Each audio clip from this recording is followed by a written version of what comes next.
Legal, pessoal. No caso, os dados foram normais, mas digamos que os dados não fossem normais. Então você elabora seu modelo e você observa que os erros não têm a distribuição normal e não se adequam aos pressupostos. O que fazer? Bom, a gente sempre pode transformar os nossos dados. Só que fica aquela pergunta, qual transformação usar? Porque existem diversos tipos de transformação. A gente pode fazer, então, nossos dados elevados ao quadrado, por exemplo, fazer o log dos nossos dados. Cada uma dessas transformações, elas são úteis para um determinado tipo de variação nos nossos dados. Então, se a gente tem dados assimétricos, é aconselhável então um tipo de transformação e assim por diante. Então, a gente pode adotar uma estratégia aqui. A estratégia é utilizar Box-Cox. Box-Cox é uma família de transformações. Isso significa que na sua fórmula, a fórmula de Box-Cox, os dados vão ser transformados dependendo do valor que você escolher para a lambda. Então, o que significa isso? Vamos ver aqui que é bem simples. Essa é a fórmula de Box-Cox quando nós escolhemos algum valor para a lambda que é diferente de zero. Então, a gente tem y, que é a nossa resposta, i, que é uma observação da nossa resposta, e linha, que significa que são os dados transformados. Vamos ignorar essa parte aqui por um minuto e vamos observar só essa daqui.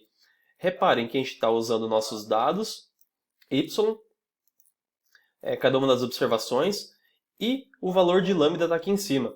Então, por exemplo, se a gente escolher 0,5, o que acontece? Um valor elevado a 0,5 significa que é a raiz quadrada daquele valor. Então, a transformação seria mais ou menos a raiz quadrada da sua resposta. Se escolher 2, então o valor vai ser elevado ao quadrado. Se a gente escolher menos 1, por exemplo, então fica o inverso. Fica 1 dividido pela resposta. Então, essa fórmula de Box-Cox não é nada mais do que fazer várias transformações nos dados. E quando escolhe um valor de lambda igual a zero, aqui não ia fazer sentido, porque ia ficar dividido por zero, por exemplo. Um valor elevado a zero é 1, e aqui menos 1 também daria zero. Então, quando escolhe o valor de lambda igual a zero, é feito apenas o logaritmo na base e daquele valor. Então, você transforma o seu valor, a sua resposta de diferentes formas, e por tentativa e erro, você vai vendo qual é a forma que mais se adequa à distribuição normal. Então, é isso que esse método de Box-Cox faz. No R, ele faz tudo isso automaticamente. Então, ele ajusta vários lambdas e avalia o ajuste automaticamente pela função do pacote mass, que é essa função aqui chamada Box-Cox. O objeto, aqui no caso, é como estão associados as suas variáveis resposta e os tratamentos. Então, se é um fatorial duplo, se é um delineamento em blocos, você tem que indicar aqui, no mesmo formato que foi indicado na hora de construir o seu modelo. Então vamos lá. No R, você pode fazer todo esse procedimento a partir da função do pacote mass. Então eu vou fazer isso aqui diretamente no R. Vou carregar os dados do pacote XP10, os dados de exemplo, do exemplo 1, transformar tratamento como fator, carregar o pacote mass e vou gerar aqui, vou fazer a função. Antes de ver o gráfico, só deixa eu mencionar sobre a função aqui. Reparem que nela eu tenho que indicar as colunas dentro dos dados, porque ele não tem um argumento que indica os dados separadamente. Então, o que eu estou fazendo aqui é a resposta em função dos tratamentos. Ok? E ele gerou um gráfico aqui para mim. Então, o que ele fez? Ele testou desde menos 2 até a mais 2, diferentes lambdas, fez a transformação, e ele me deu uma medida de ajuste que se chama log likelihood, que é a verossimilhança. Essa é uma medida que indica quão bem ajustado esses meus dados transformados estão em relação a uma distribuição normal. E pode ver que bem próximo de zero aqui foi a melhor transformação, que é a transformação de log na base E. Daí pode surgir aquela dúvida. Oxe, os dados já não eram normais? Então, por que que deu um melhor ajuste aqui? Porque mesmo que os dados sejam normais, não tem problema, os dados podem ficar mais bem ajustados à distribuição normal, do mesmo jeito quando eles são transformados. Ok? Agora reparem aqui que eu armazenei isso em BC, numa variável chamada BC. E por que que eu fiz isso?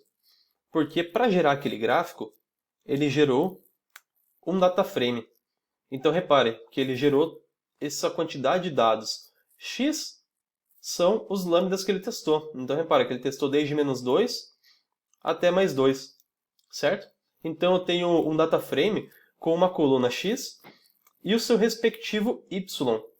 Então quando ele testou a -2, o log likelihood foi esse daqui. Então, a partir disso, a gente consegue extrair qual foi exatamente o valor de lambda.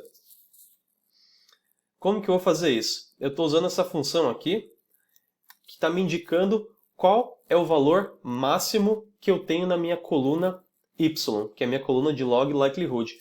Então, quem é o valor máximo? Então, reparem que o valor é o valor da posição 51 da coluna y. E como que eu faço para saber qual que é o valor correspondente? Bom, se eu sei que a observação 51 da coluna y, para achar o valor que ele é associado na coluna x, é muito fácil. Então, primeiro eu vou acessar no meu dataframe BC a minha coluna x e vou indicar aquele valor 51. E ele vai me dar, então, o valor que corresponde à observação 51, que é a maior observação de y.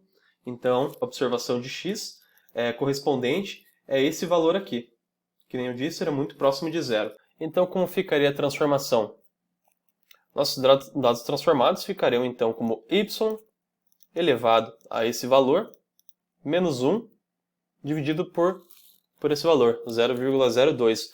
Então ia ser muito fácil, você simplesmente pega a sua coluna de dados, resposta, e cria uma coluna nova com essa transformação. Porém, tem uma função que a gente pode criar que faz isso tudo automaticamente. Então aqui eu tenho a função, eu vou mostrar direto no R. Eu tenho essa função que eu estou criando, então não precisem se assustar, pessoal. Essa função, uma vez que você tem ela pronta, você pode usar ela sempre, não precisa fazer nenhum tipo de modificação. Então, o que foi feito aqui? Foi criada, então, uma função. Essa função vão ter dois argumentos. Um argumento você vai colocar a sua variável resposta, e no outro argumento você vai colocar o seu lambda. E a partir disso é deixar a função trabalhar. Dentro dela eu adaptei, coloquei o Box-Cox, a equação do Box-Cox.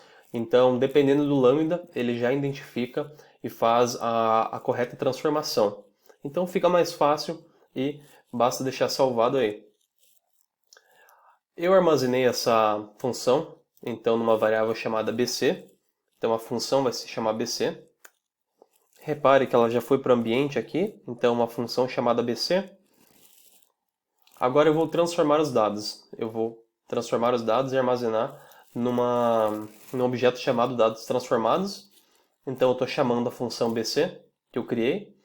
Aqui eu estou colocando a minha coluna de dados resposta como primeiro argumento. E como segundo argumento estou colocando o valor de lambda. Então vou rodar. E pronto, ele transformou os meus dados. Eu vou mostrar os dados transformados e os dados originais lado a lado. Então eu vou usar essa função chamada cbind, que é column bind, que significa que eu vou colocar dados, colunas lado a lado. E vai ser a coluna dos dados resposta, originais, com a coluna dos dados transformados. Aqui essa função head é para mostrar só o começo dos dados, mas eu quero mostrar os dados inteiros. Então eu vou carregar só a partir do interior disso. Então aqui eu tenho a coluna de dados transformados, de dados originais e os dados transformados. E agora? Agora eu posso colocar isso no meu modelo e criar meu modelo e fazer a nova e continuar com a análise de fato. Para colocar no modelo, então, basta eu colocar os dados transformados. Estou colocando no modelo linear, que é aquela função que vai criar o modelo. E estou colocando em função do tratamento. Reparem que eu só tive que mudar, então, colocar e indicar que vai ser a coluna de dados transformados. E pronto. Se eu fizer isso, ele vai me dar, então, o intercept e os demais coeficientes. Reparem que eles estão numa escala diferente, porque os dados foram transformados, né? Agora, finalmente, usando a ANOVA. A gente criou o modelo, colocou aquela equação matemática dentro da função LM. Depois disso, a gente identificou se os dados eles eram normais, tanto por testes quanto graficamente. A gente fez uma transformação naqueles dados e agora sim a gente vai usar a ANOVA. A ANOVA é muito simples, ela é a função ANOVA. Função ANOVA no RBase. O objeto, no caso, então é aquele modelo que você criou por meio da função LM. Então aqui tem um exemplo, é o modelo criado anteriormente. E aqui, simplesmente, ANOVA com o modelo dentro. E ele vai me dar a análise de variância. Então reparem que ele tem aqui as fontes de variação, que no caso é só o tratamento, o resíduo, e ele me dá os graus de liberdade, somas de quadrado, quadrado médio, que é um nome para variância. Então, o quadrado médio é a variância, aquela variância aqui no caso entre grupos. A gente quer que a variância entre grupos seja grande e a variação intra-grupos seja pequena. Então eu faço essa divisão, me dá um p-valor alto, um f-valor, desculpa, alto. Então significa que é muito improvável que aquela diferença que eu observei, a variância entre grupos, seja obra do acaso. E aqui resulta num p-valor, então, muito baixo, então muito significativo. Certo, pessoal? Agora, coeficiente de variação. Coeficiente de variação é uma forma da gente medir a qualidade daquele experimento, a precisão do experimento, mas a gente tem que conseguir uma forma de medir experimentos diferentes, então a gente faz o coeficiente de variação.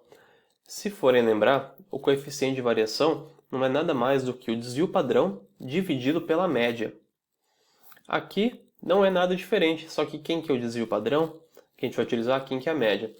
Então, como eu disse já, quadrado médio é uma forma de você dizer variância. Então a gente usa o quadrado médio residual da própria tabela da ANOVA, que tinha ali anteriormente. A gente faz a raiz quadrada dele, porque a gente quer o desvio padrão e não a variância. E divide pela média da resposta. E multiplica isso por 100. No livro do Pimentel Gomes, ele classifica a precisão de experimentos conforme o valor do coeficiente de variação experimental. Então, se o coeficiente de variação ele for menor do que 10%, significa que foi um experimento de alta precisão, entre 10 e 20, precisão média, de 20 a 30, precisão baixa, e maior do que 30, precisão muito baixa. Aqui a gente pode calcular manualmente esse coeficiente de variação. Eu vou calcular aqui no R. Então, primeiro eu vou criar aqui o modelo. Eu vou limpar esse meu ambiente. Então, reparem que o modelo é simplesmente a coluna resposta em relação ao tratamento. Já veio aqui para o meu ambiente. Agora eu vou calcular o coeficiente de variação. Então, primeira coisa, eu vou obter o resíduo do modelo. Eu vou fazer a soma de quadrados a partir do resíduo. Então eu não estou retirando da tabela da ANOVA, eu estou calculando manualmente cada uma das etapas. Então eu tenho um resíduo. Esse resíduo eu vou elevar ao quadrado para anular aqueles valores negativos. Vou fazer a soma de cada um desses resíduos, então é a soma de quadrados residual. A soma de quadrados residual eu vou dividir pelos graus de liberdade do resíduo.